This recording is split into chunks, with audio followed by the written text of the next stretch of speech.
બોલો એને એમ કહીએ કે તમે કોકને તો માનતા હશો ને, કદાચ કોઈ નાસ્તિક હોય છે કે હું કોઈને માનતો નથી, તો એ સાચો, એ માણસ સાચો છે.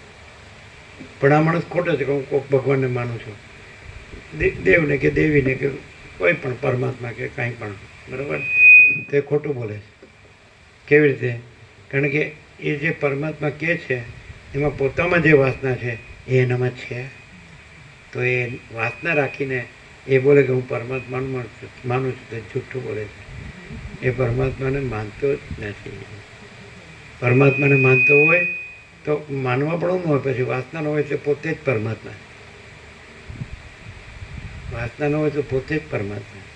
એટલે ઇક્વેશન જો લખવું હોય તો એમ લખાય, સમજાય?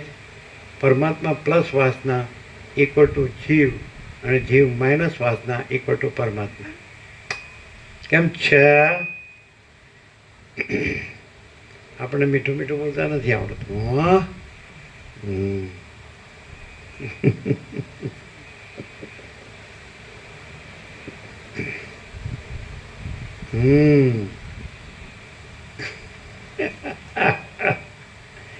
કેવું છે?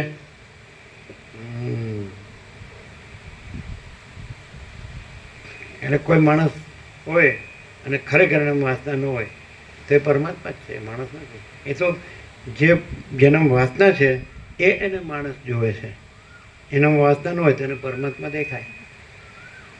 શું કે કેવું છે?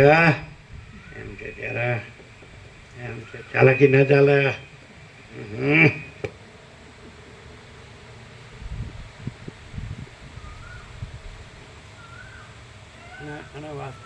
ખરેખર વાસના ન હોય એ એમ કે ને કે હું સામાન્ય માણસ છું તો એ પરમાત્મા, અને વાસનાવાળો એમ કે ને હું પરમાત્મા છું તો એ સાધારણ સંસારી વિષય જીવ છે.